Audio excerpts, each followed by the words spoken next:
Welcome to Millennials Meet Liberty, your source for searing hot libertarian takes on the world's weekly headlines.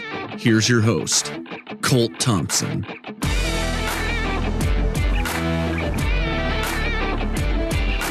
Good afternoon, everybody, and welcome to the 8th edition of Millennials Meet Liberty. We crossed that threshold of episode number 7, and onward and upward, here we are into episode 8. So, spoiler alert, this episode is going to be unique in a sense that I'm going to give my own libertarian view and own personal view of the latest movie to hit theaters, the latest blockbuster, that is, The Joker.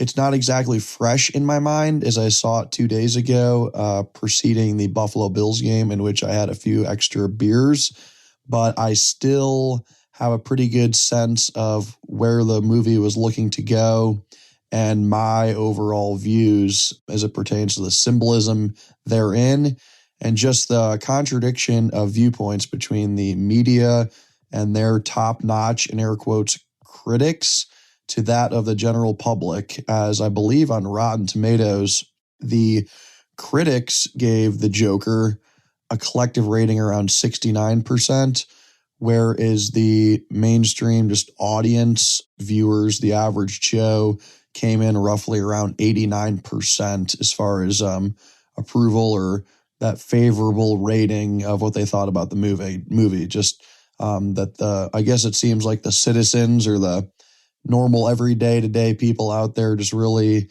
enjoyed and appreciated and thought more of the movie than that of these mainstream critics, not necessarily Roger Ebert per se, RIP, but just these people out there who are in maybe the New York Times or any other major outlet who might be covering movies in that section of their newspaper, even areas across the globe. I think I took a quick peek at some of the ratings dished out by some of the mainstream writers or critics, and I think I saw some of them as far as New Zealand or Europe or so. People really all over the globe were commenting on this movie, The Joker, and like I said, I'm going to give my take and maybe extract some libertarian, symbolism out of it, and then give my take as it pertains to what's going on in today's society. And I think I confuse a lot of what's going on in today's world with mental health issues and things of that nature, just things that trouble just individuals as they go through life, or maybe millennials, because this is my,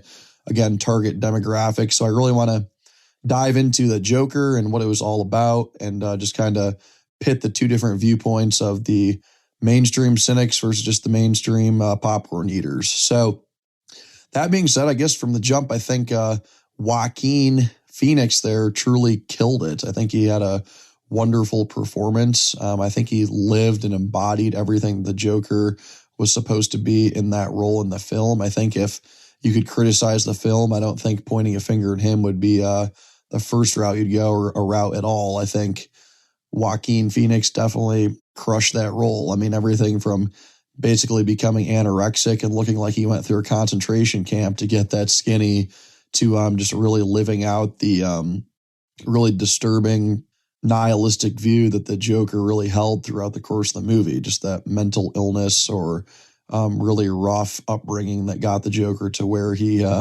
basically thought everything was funny that wasn't supposed to be funny and was upset at the world for other people's successes. So I think Joaquin really just killed it when it came to, again, really just living out what that character was supposed to be and the development of who the Joker ultimately becomes.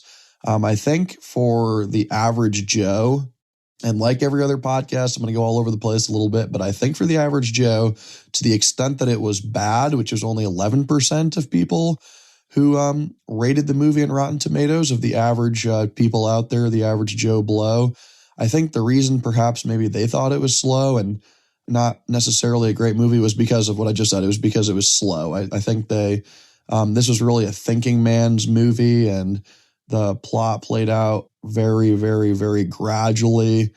The curve kind of was extremely flat up until probably the last, 20% of the movie as far as action and developments taking place. And I think the average Joe going into that movie thinks of a super villain or somebody who would be going against a Batman per se, someone in that character that would be a little more flamboyant and reckless and wild and upending a lot of cars and causing a lot of chaos and ruckuses. And that's really not what this movie was about. It was really about the making of the Joker. So again, anyone coming off the street's probably going to be disappointed with the lack of action per se. And that's where I think that 11% of negative ratings comes from as far as just the average popcorn eater. But again, that's really not a lot. So the people who took the time to write reviews on Rotten Tomatoes, who are just your average watching person, maybe someone like myself who's not a huge movie buff, well, yeah, I think they really took a peek inside the mind of someone who was going through some true mental illnesses and had a really horrifying, ugly upbringing as it pertains to his own mental health and that of his mother's and just any other fucked up thing you could figure out that occurred in his lifetime based on some of the letters and research he did throughout the movie. So I know I'm spoiling some of this for a lot of people, so go ahead and just shut it off at this point. If you don't want to hear anything else, go watch the movie and we can trade notes as you listen to this podcast. But as it pertains to what people liked about it, I think today in society, you see a lot of mental health issues that are just rampant. I think in medical schools these days, they're not very hush-hush about it. They come out and say that social media perhaps is the biggest public health crisis that's going to play itself out over the next 10 years. I mean, we're seeing a generation of children picking up smartphones and going into social media from their earliest of days and memories, whereas that's not really the society I was brought in per se, and us millennials.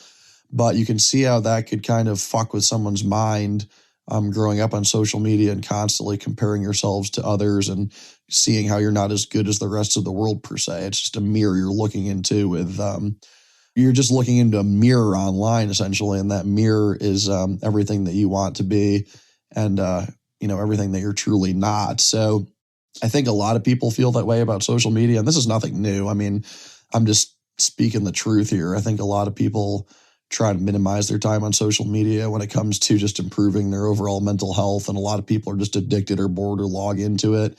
But because there is a rampant amount of mental health issues, a lot of which between the ages of 18 and 35, so maybe a little bit on the young side of the millennial bracket, I think a lot of people in this movie, it just resonated with them that what people go through and they have mental health issues. And I think they played the view of the Joker, his mindset evolving and him in a way kind of being a victim and getting so down on himself that he had to look around at others and see how they were doing better than him and how he wanted to be them. I think, him looking at what a major theme in the movie was the Joker really seeing a lot of things he did not have.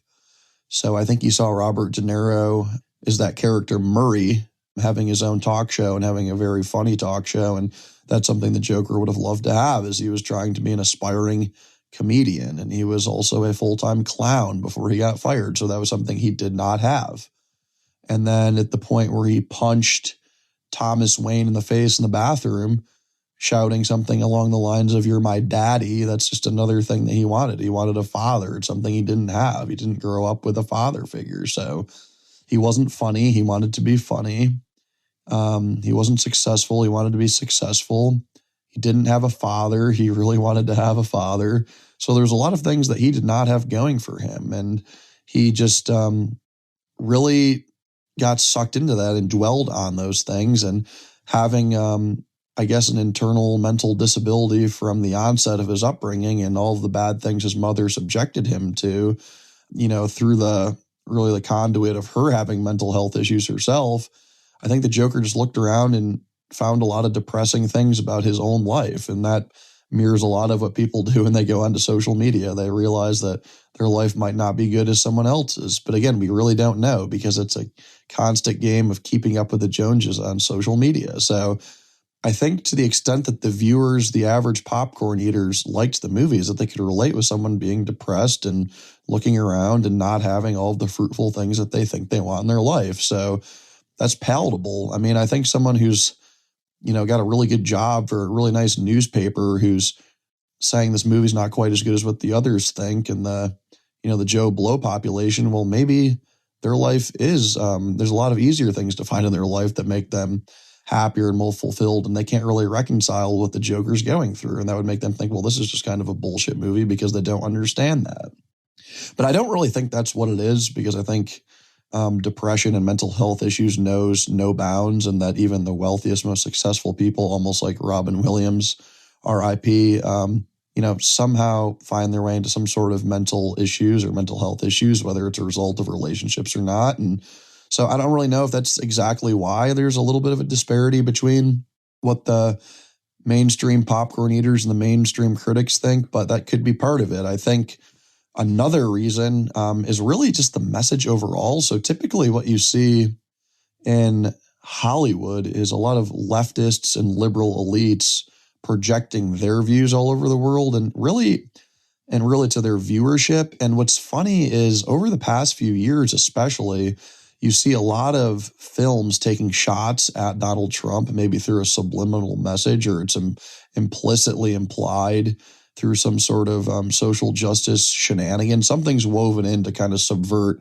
Donald Trump, just because that's leftism and that's Hollywood, and Trump, personifies everything that is not that. Well, what is interesting in this movie, I think the mainstream cynics and critics on Rotten Tomatoes sort of behave like the mainstream people who write articles who are in the news or on the news, like CNN and Fox, in that they have their own type of liberalism or utopia that they want to see foisted upon the country. So usually they're lockstep, the mainstream critics and cynics, with the mainstream media. They're just lockstep in their version of what they want to see the world look like. And with the Joker, it kind of came as a curveball that when you look at the Joker having mental health issues, it's really him kind of making a victim out of himself. Now, notwithstanding the actual mental health issue, if he had a disability growing up, let's just strip that out for a second. The fact that he was in the position he was in, woe is me, he kept looking around at the, the rich Thomas Wayne and the rich Robert De Niro, and the whole city was captivated by killing the rich and killing the well-to-do, like when he killed the three frat bro type gentlemen on the subway, as if the poor people were just relishing all of that. They were just reveling in the fact that the Joker killed three people on the subway, and that he was seen as the figure to really go after the 1% and the successful and the well-to-do. So I think what bugged maybe the liberal regime, as far as RottenTomatoes.com goes, is, well, holy cow, they're depicting a guy who's really clearly messed up in the head, who's making himself out to be a victim because he thinks other people being successful is making him the victim, or other people being successful are not paying attention to his wants and needs. It just kind of makes him look kind of kooky, and then it inspires people to behave terribly, to riot in the streets, to want to see rich people killed. Well, yeah, I mean, if you look at today's society, a lot of the people who call themselves victims and need the government to hand them X, Y, and Z, well, yeah, they walk around not quite wanting to kill rich people, obviously, but they want to tax the rich and really punish the 1%, just really rub the 1%'s nose in the face of all this poverty and all these issues that Americans face, and that why, by doggone it, it's really just the rich people's fault that the poor people are poor and that there's poverty rampant in the United States. Again, poverty being a loose word, because there's really not much poverty, and to the extent that there is, it's not because of rich people or capitalists. So there was this dynamic where the Joker made himself and his little loyal uprising and rioters look like psychopaths. And in modern day America, the people who are really the most unhinged, untethered from reality, and who are kind of psychos at times, are these people with the bullhorns screaming at the rich people, hating the 1% and wanting to tax and destroy wealth and free market capitalism. So I can see why the mainstream media and the mainstream critics would kind of not really appreciate that about the Joker movie, because all of his issues with the world and what the world has done to him are really misguided and unfounded. It's not the rich person's fault. It's not the successful Robert De Niro character. It's none of these people. I mean, the Joker, while he has some serious mental health issues, it continues to blame everyone around him but himself for those shortcomings. And those outbursts are made clear when he screams at Robert De Niro and blows his face off live on television. I mean, his anger is completely misplaced because if you think about it, that De Niro character and that Thomas Wayne character, they were enriching and improving the lives of people around them and had tons of viewership. So to the extent that there was maybe a couple of people who didn't like them, well, the lion's share of people who are served well by these people are marginally better off. And the Joker needs to realize that, but how could he realize that? He was depressed and he had mental health issues. So there was a lot going on, and I can see why the mainstream media definitely didn't like that. What they would have liked to see is what they probably relished is the part where the counselor who is publicly funded to counsel the Joker said that, look, she didn't say Joker per se, but she said, look, Joker, they don't give a shit about you and they don't give a shit about us, before her doors are shuttered and they cut funding on the mental health programs within the city. So that's something I'm sure the leftists probably could rally around as far as the critique of the movie. But then as it played out, it just showed the Joker was mentally ill. He was getting people fired up who were probably mentally ill, and they were misplacing all of their anger and hatred and really just taking it out on the people in society who are doing the legwork, who are doing the heavy lifting, who are really helping everybody rise. So I can see why the mainstream critics and mainstream media were not happy with the Joker. Then there was another part of this where I think before the movie came out, there was this whole talk about safety in the theaters, and everyone was hearkening back to the days in Colorado when there was a shooting in Aurora during the Batman movie, the Dark Knight movie. And while I understand why people, I guess, would be worried because the Joker is an R-rated movie about a person with mental health issues, and mental health issues have really come to light in this country of late, especially with Mental Health Awareness Week being just a week or two ago. I don't know if that was deliberately coincided with the release of this movie or what, but it just happens to be a weird coincidence. But it just seemed like the media was kind of drumming up all of this attention about there could be potential violence in the theaters, as if that was like something they kind of wanted to spark or something they creepily wanted to see happen. I mean, why would that be garnering so much attention? If you don't want a copycat incident of something that occurred with Batman, how about you just not talk about it at all, not give any of these people ideas who are watching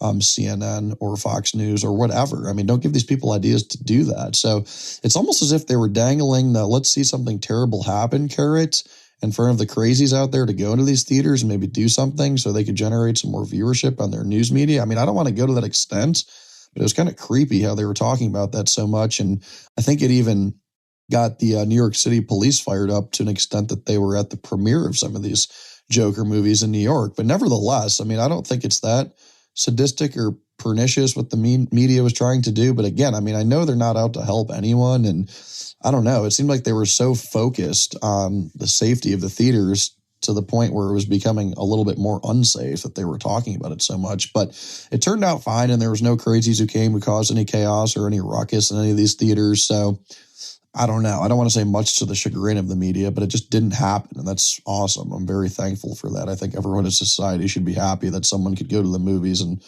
not worry about the place being shot up. So hopefully the next time there's some sort of sinister type character who is the lead man in a movie, that maybe the media can just tone it down to the idea there might be an issue in the theaters. I mean, I think they just need to not really talk about that, not bring it to the light, because you're asking for copycat incidents. But what do I know? So again, just looking at the movie, Joaquin really just killed it with his acting and really getting into the role. It was very, very slow, the first 75 to 80% of it, just watching his personality unfold. A really interesting part was when he was in the bathroom doing that dance after he killed the first three people on that subway. And instead of looking in the mirror and looking at the person he was about to become, it was more him dancing to the tune, the new tunes that kept arising throughout the movie. And I thought it was really neat because he just kind of spontaneously did that. That wasn't something that was scripted. So I'm glad Joaquin pulled that out of his playbook, because that was very interesting, just a cool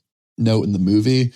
While there was other really cool, fascinating things like that he pulled off subliminally that people probably don't even realize. And maybe I'll have to watch this a second time to figure it out myself. But it was hard to distinguish in the beginning that his neighbor, the black woman who was younger and relatively attractive, who he was clearly obsessed with. And that brings me back to my point of he was really dwelling and focusing on the things he couldn't have, because that's what he wanted. He was a single guy and he had no children. And there was, attractive woman right down the hallway who he would think would be easy for him to pick up and maybe shack up with and help raise the single daughter. So he's just got all of these things around him that he really, really wants and he can't get. And what was hard to distinguish was what parts were real and what parts were fake with his interactions with her. It became abundantly clear after the second or third episode that he was probably imagining or dreaming all of these instances, but this movie left a lot up to the imagination. It showed documents like the documents that he discovered about his mother's mental health, how they only showed portions of that, letters from her to Thomas Wayne, how they showed only portions of that. Just there was so many instances where they deliberately left it pseudo open-ended for people to kind of take their imaginations in different directions. And I'm sure that's how you drum up a lot of interest and fanfare and a lot of opinions on Rotten Tomatoes that are definitely cause a chasm between, again, the mainstream people who want to see the Joker accurate in blaming everyone around him, whereas he's probably not. It's truly his life and it's his issues, and he's really owed nothing by the world. And the media, I think I saw some people on Rotten Tomatoes who were, I just quickly looked at it, but I think I saw a woman who was one of these critics who didn't like the movie and rated it poorly. She was one of these mainstream types. She has mentioned something about, I don't know, toxic masculinity. And then someone mentioned something about white people. And I'm just kind of like thinking where the toxic masculinity was or why there was issues with white people in the movie. I mean, it's almost like someone there needs to just say those like buzzwords and terms just for the sake of saying it these days, as it pertains to any meta narrative out there, like the Joker movie that's going to be shown millions of times throughout the country. Okay, we're just going to like insert the word toxic and masculinity and then talk about whiteness. I mean, why? There's no real reason for that. I don't think this movie had anything to do with anyone's race. I really can't figure that piece out. And to the extent that there was toxic masculinity, I mean, are they saying that Thomas Wayne and Robert De Niro's character Murray were toxically masculine? I mean, how? They were just both very successful. And obviously the Joker wasn't. He was the furthest thing from that. I mean, men are not supposed to be sad and, wither away in self-pity. They're supposed to get over things quicker. And he was just wallowing away in his horrible mental health issues and his very difficult life. So I don't know how any of these critics could inserted any of those words or why they were relevant. I mean, I can see the standpoint from, which it was slow and there was not a lot of action, but the development of the character, Joaquin and all of that, I think that was kind of really cool. I mean, I've never seen a movie like that. I thought it was very unique. I mean, I've seen some superhero movies and supervillain movies, and watching them, okay, they're cool and they're action packed and they have all sorts of casts and characters who assist them and, like the Robins of the worlds and the Marvel gang and all of that. But in this, it was just kind of like the Joker with himself and the development of the plot and him turning into even more of a sadistic fuck because of all the things that were going on. I mean, he got redemption. His version of redemption was killing his mom, smothering her in the hospital bed for raising him and lying to him his whole life, I guess, in his eyes. And then redemption to Robert De Niro is that Robert De Niro was successful and funny while he wasn't. And then Robert De Niro made fun of him on TV, or at least he was perceived to have made fun of him. So he shot and killed him. There was redemption. And then the three people on the bus, on the subway, I mean, maybe it was because they picked on him a little bit, but at the same time, he was lashing out that they were, probably rich and successful and this, fired up a groundswell movement. So you also look at the redemption aspect of the fat guy who was his partner there, who gave him the gun, who led to all of this crazy, I guess really getting the gun led to all these crazy shenanigans, because receiving the gun and dropping it in the hospital led to him getting terminated and really put him on the primrose path there, so to speak, as far as going downhill and raising so much hell. So he killed the fat guy who really gave him the gun, who was his coworker, and that was redemption there too. And then it was interesting that the Joker was consistent because he let the midget go. His midget coworker just left. He couldn't have just left on his own. The Joker actually had to open his door because the lock was too high in his own apartment after killing the fat guy, and let the midget go. And he just admittedly said, "You have never been bad to me," I'm paraphrasing, "and go ahead, go be free." So he was not spiteful towards people who he perceived as doing nothing to him. It was only the redemption factor he was looking for. So it was clear that the Joker had certain things that bugged him And that's what he was trying to upend, or those are the people he wanted to kill or wanted to see, I guess, everything made right in his eyes. So while he was horribly mentally ill, at least he was consistent.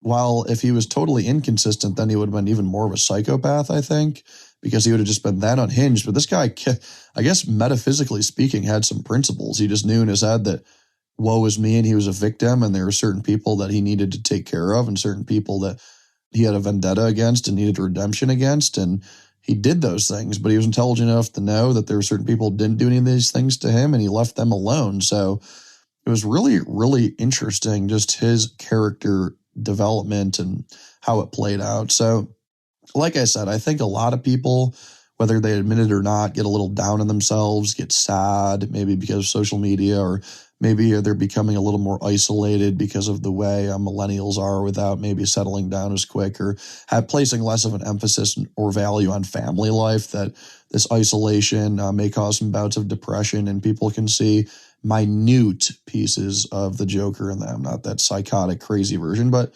parts where they get down on themselves and they want to blame someone else. And then it's crazy because most millennials lean left, and to the extent that they do, Bernie Sanders seems to be the more exciting candidate these days, as well as the AOCs and the Elizabeth Warrens. And what are they doing? They're promising the most free stuff. They're projecting the most enemies. They're projecting the most redemption. So that's probably why some of the mainstream people watching this liked it, is because they could kind of tiny bit piecemeal relate to the Joker, because they saw someone who was authentically going through a horrendous mental experience. And while they themselves might have gone through their own perils, nothing to that extent, they could kind of see the stages of being a victim and lashing out and misplacing their anger. And then ultimately the Joker never found it, but in their world and normal people's worlds, they finally realized if they just relied on themselves, they'd be a lot better off. Most of these issues they face, whether it's personal with girlfriends or boyfriends or work, a lot of it's relationship driven. And if they decide to foster healthy relationships and cut people out of their life can get better. So it really just showed the window of mental health and how these things play out just to a really drastic extreme. I think it was interesting when the Joker even noted that to Robert De Niro's character that humor is subjective, because everyone was mortified at what the Joker was saying about how he killed people. And that's really exactly right. I think some of the mainstream critics were pissed because of the morbid tone of the movie and how it was just sending bad signals to the communities and all of these things.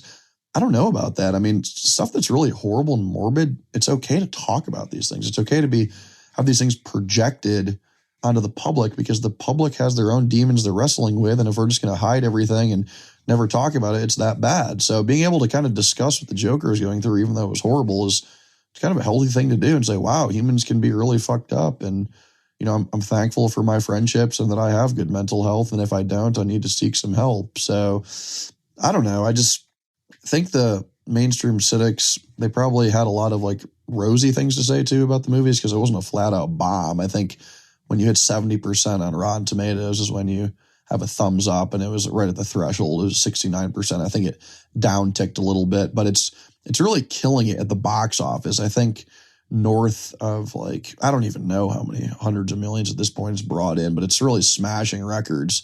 Even after like a full week, it's still going and going and going. And I think the timing was really good considering it's Halloween weekend coming up. So I don't know. It was, to me, it was fun watching the character development with Joaquin. It was fun seeing the narrative of leftism always winning in Hollywood kind of upended there. And I don't know. It was just kind of wild to see at the end too, where the Joker was dancing on the car, and that was his ultimate redemption, that everyone around him was fired up and finally on his side and saw his victimhood mentality and saw his plight, and everyone around him was just really fired up that they were going to kill these rich people and smash all these windows of these stores and just really tell the man to fuck off and pound sand. And that was kind of a moving part at the end there. It's like, wow, while he's really fucked up again, he's consistent and he got really what he wanted. And even more so, he had people on his side, just really excited about everything that transpired. So it was a really fucked up mindset the Joker had, and just a fucked up narrative, and the symbolism was kind of fucked up, and everything about it was really fucked up. But to me, in like a a good way that was like very authentic. I mean, those are the types of films that are worth watching and worth discussing over family dinner tables, and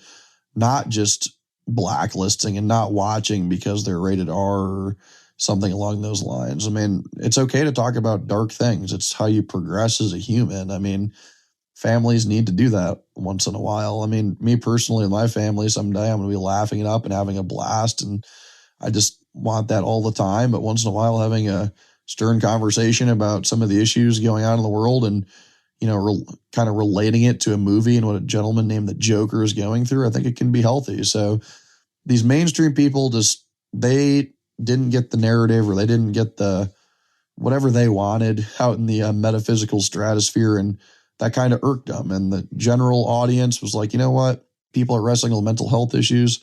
It's probably not a bad thing to talk about mental health.